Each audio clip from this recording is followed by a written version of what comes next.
So it's certainly not just education, but it's also our opportunity to be saying, you know, let's look at this and use this for a purpose to do something that we really all want to do. And so we tried to structure the day with that in mind. As Gwen said, we start out with our keynote speaker, Renae Azziz, and then we're going to go through 3 areas. We're going to be going through looking at data. That's the first thing we need to know is where we stand. Then we're going to be talking about root causes. What do we really think is really going on? We're going to talk about cultural responsiveness. And for each of those things, you have an opportunity to have a discussion about that. And we purposely keep the discussion periods not long enough. You know, you're going to get probably some portion of the way through and say, you know, this is no way going to get it everything. But our point is really today that we get a start in all 3 of these areas. And the same thing about the CEIS plan. We have a half hour at the end of the day for you to work on your CEIS plan. Duh, that's not enough time. But it's an opportunity to kind of synthesize what we're talking about through the day, maybe make some plans for when we're going to be working on the CEIS plan. And close with talking among ourselves and about what it was that you managed to think about when you're going to go back. So we know everyone has to be here. We encourage everyone to take advantage of the opportunity to be here at the same time. I think kind of those are the 2 themes that I just wanted to bring out. So I want to talk next about our keynote speaker, Renae Azziz. Dr. Renae Azziz has her doctorate from Johns Hopkins Entrepreneurial Institute. She is the director of Virtuoso Consulting. I'm very proud to say that she was a graduate of Indiana University because she has done such great work in this area. She's been a school psychologist in the state of Indiana. And as in her work with Virtuoso, she's worked with states across the nation, with Texas, Louisiana, California, Illinois. She's done some work, been asked to do work by UNICEF on this area. And I'm just so pleased to have her here with us today. She has a way of making all of this, I think, very real and personal for all of us. So I want you to welcome Renae Azziz. Thank you. Thanks, Russ. Thanks, Timberland. Good morning. Good morning. Happy to be with you all here. Thanks, Russ, for the introduction. Disproportionality and equity are things that folks who know me know I'm very passionate about, and I always tell people when I'm out talking across the nation, wherever I am, that I owe a lot of that passion to Russ for all I learned working with him and others at the Equity Project. So I'm glad to be with you here today just to share a few thoughts about how we get to equity. Now, as Russ mentioned, you might not all be really excited about being here and being cited for disproportionality. But my hope for you is that by the end of the day, you're going to find yourself engaging in lots of great conversation. And I hope that by the end of the day, if you don't already see this as a positive, you'll be able to change your lenses to see the wealth of opportunity that having to have a committed focus to equity, all that could bring to you, to your district, and most importantly for the students that you serve. But if you're going to get there, you really have to be prepared today to engage in some conversations that might be difficult. These conversations about equity sometimes are divisive, difficult to talk about with not only each other, but certainly our staff members back in the building. So we don't talk about them, and it leads to what you see there, elephants in the room. So today I'm going to encourage you to avoid having those elephants. And those of you who I've worked with before know that this is one of my favorite poems, and you probably by now can recite it alongside me. For those of you who haven't heard the poem, No Elephants Allowed, enjoy and reflect on how the ways in which you may be keeping some elephants whether intentional or unintentional, in your district. So again, no elephants allowed.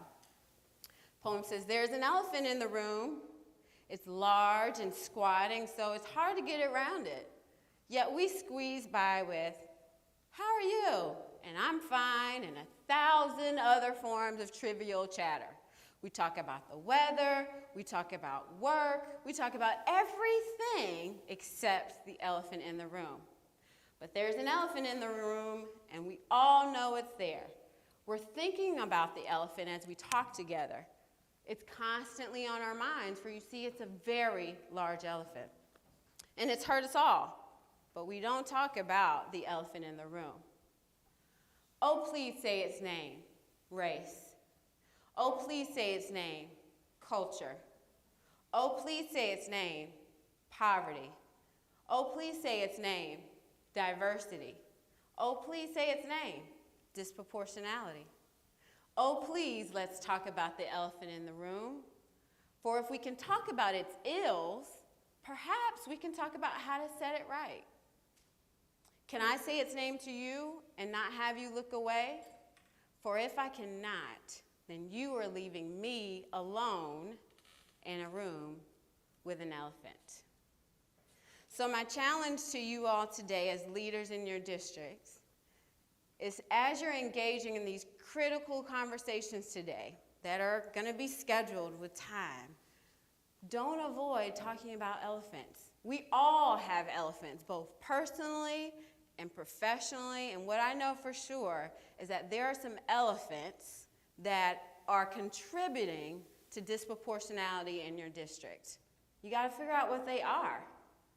They exist.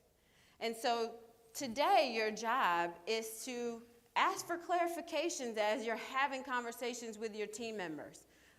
Clarify who we're talking about when we're talking about whatever it is we're talking about. Can you be really specific and tell me what group of students, what neighborhood, what socioeconomic status? Be very clear of who you're talking about. Because to paraphrase James Baldwin, you can never fix that which you don't face. So our charge is to not allow elephants. So with that said, I only have a few minutes to share with you today keys to equity. And these keys for me come from my experiences working with districts across the nation. And I'm really proud of the work that my Virtuoso team and I have done across the nation, really helping districts have difficult conversations as they make their way on this journey toward equity. And really that's an important point, that it's a journey. That's critical for you to know today, that this work is not work that you stop doing. If you stop, you'll find yourself back in here. And there's some folks that can attest to that. This work has to become business as usual. It has to become who you are, how you see the world. Equity has to become that lens for you. So it's quite a journey, not a destination. And so as we engage in these conversations about keys to equity, we remember things best when we use mnemonics. So I have a mnemonic for you this morning, and that is SMC. So say it with me, SMC. So the S stands for systems thinking. That's your first key. The second, M, stands for moving beyond diversity. That's your second key. The master key is the C, and that's changing your lenses. So we'll briefly just talk about each of those just very quickly, just to give you a sense of the kinds of thinking that you'll need to engage in as you're working together today. SMC. That first key of systems level thinking is critical. I came across this quote on Twitter. You know, you get all kind of fancy quotes on Twitter. I'm not really into philosophy, but I found out that Voltaire is a philosopher. He was a French philosopher. And he has a quote that says, "Good is the enemy to great." And I want you to ponder that, because each of your districts are pretty darn good in a lot of ways. And especially when it comes to disproportionality, especially when it comes to disproportionality for eligibility areas, you look at those numbers and you say, oh, it's just a handful of students. We only have 20 students that are getting us in this situation. It's just a few students. We can figure out, how to address the move-ins or whatever your elephant is. We wouldn't be in this situation. That thinking, when you just kind of take out and say, oh, but, that will never get you quite to equity. Whenever you can make an excuse or have an out for your reality, it will never lead you to equity for all students. It's always those 10 or 20 that are going to be missing, and they deserve just as much equity as everyone else. So just because you do lots of great things, build on those strengths, but keep pushing through. Pushing through will require you to have systems-level thinking, which means you've got to avoid doing this work just as a series of events.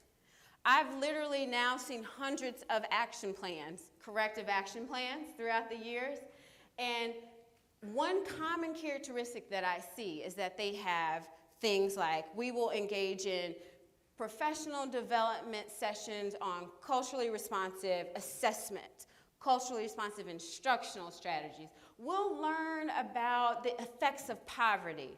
We'll learn about best practices in comprehensive evaluation for our school sites. Just a series of things that you will do.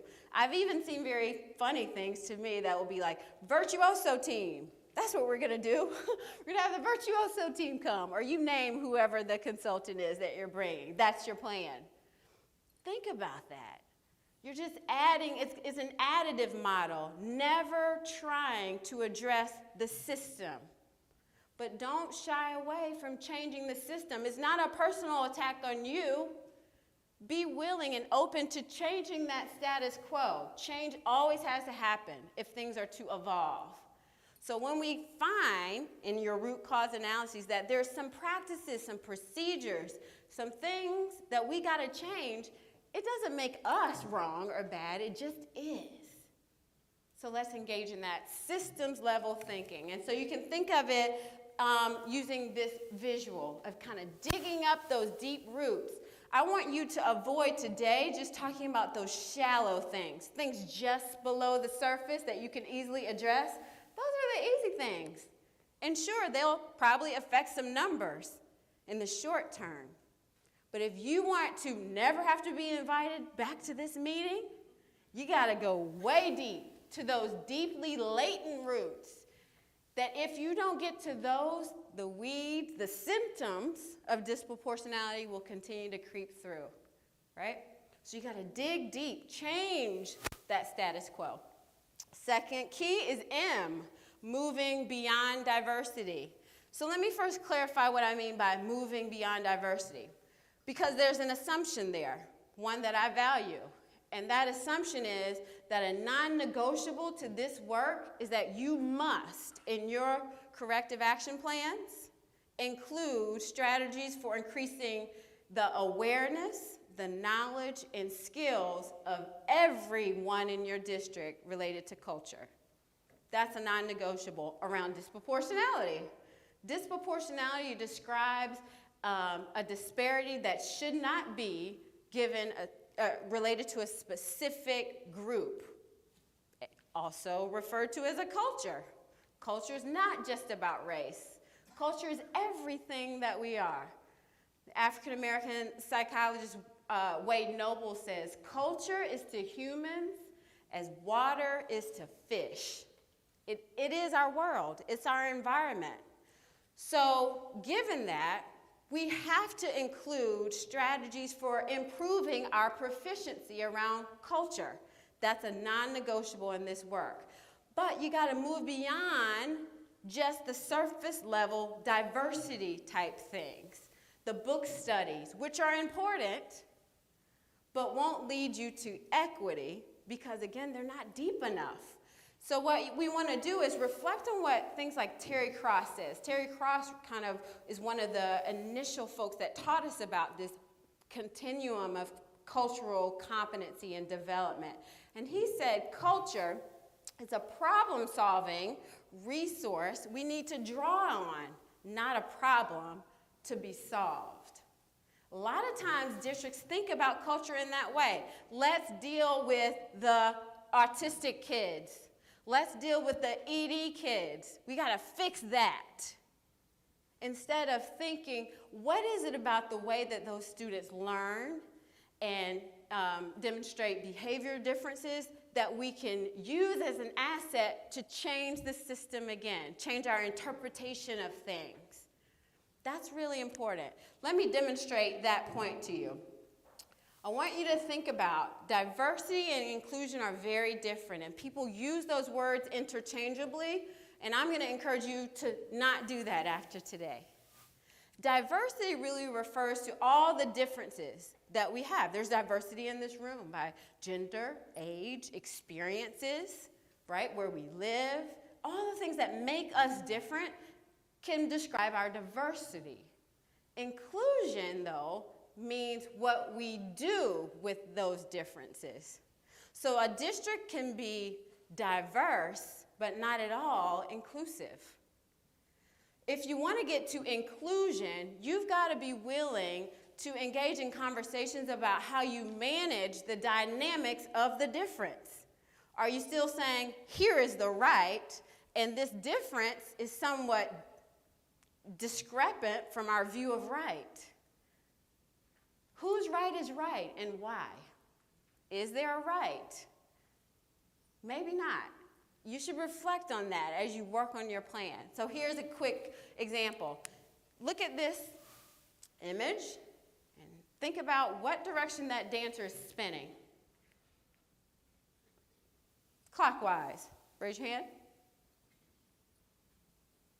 Counterclockwise. Raise your hand. Whose right is right? What if it's both? What if it's both? It's both. Imagine how that shows up in your district. Just because it's not the way you would do it, if it's not the way most kids learn, doesn't make it wrong. It's just different. So you've got to work as a leadership team and work to teach your staff how to manage those differences and not see them as discrepant or wrong. They're just different. Some of you still can't see the opposite. I know it. Get with me at lunch, I'll show you. The third C, cleaning your lenses, the master key. The master key. I'm going to show you a quick video.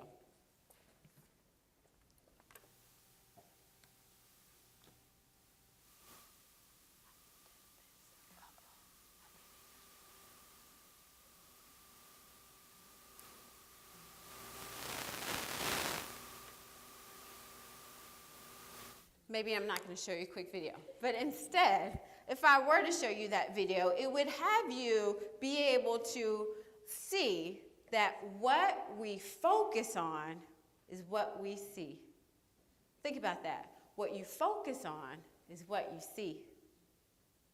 So if you're looking for all the ways you pick it, the autistic kids, right? That's not the proper term. We should say the students with autism, right? Person-centered, right? Students with emotional disabilities. If you're looking for all the ways that those students do whatever, or if you're looking for evidence that your issue is because of all the students who came to you with that eligibility, you won't be able to see any other options. So abandon that. Just listen and think from zero. As if you haven't engaged in all these other strategies. Most of you are not new to this work. You've been thinking about these things for years. So you got to think differently. Stop looking for the evidence of what you think the answer already is.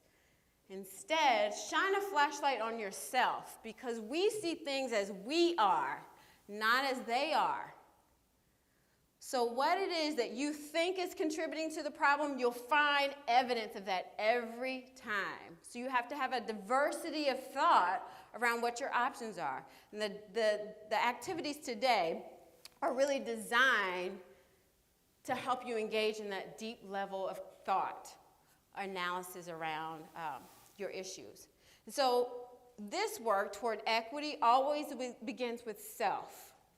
You always have to work on what are my personal biases. All of us have them, and it's okay. All of us have them. We just got to know what they are so that when we're affected by them, we can do something about them. And so the doing something about it has to do with being willing to be disturbed. That title comes from Margaret Wheatley's article by that same name. And in that article, she challenges us to be okay with not being certain. And as educators, we do not do a good job of that. People expect us to know. And so even when we don't know, sometimes we pretend to know. But we have to be okay with saying, I don't know, but I'll have to figure out the answer to that. And we have to be willing to feel discomfort, because what that is dissonance, cognitive dissonance. And we have two choices. We can ignore that and never change the scenario, or we can face that dissonance head on and address it. And that's my challenge to you, to walk right into that dissonance. Don't avoid it. If you're going to get to equity, you got to walk that road, and it's a difficult road. And so I'm encouraging you to just soak it up. That acronym is be self-reflective, observe all of those instances where you're uncomfortable, really then accept the possibility that you yourself have some biases, and it's okay. But then keep a commitment to engage in that dissonance. That's how you'll get to equity. It's the master key. We can't get to equity without doing that work. And so my last slide for you really is around challenging you to think about what key do you need, the S, the M, or the C, or all three. As you seek to unlock that door toward equity, you really have to reflect on systems, moving beyond diversity and working on you, changing your lenses. All right, so this work won't be easy. You'll need to collaborate together, people on the same page as you to think together, because you're going to be uncertain. You might right now be confused about why you're here. You might be mad about it even. Accept that. Don't try to pretend like it doesn't exist. Accept that and say, I don't think I should be here, but I'm going to work through that. Pretending as if that doesn't exist is an elephant, and we're going to avoid those today. So I'm here to support you throughout the day. I'm going to be working with Monroe County team, but catch me throughout the day, and I will be glad to share my experiences, my thoughts with you, give you any resources I can. But you've got fabulous facilitators that are my colleagues around the room, and I know it'll be an exciting day, so I'm glad to be with you here today. So no elephants allowed, okay? Thanks for your time.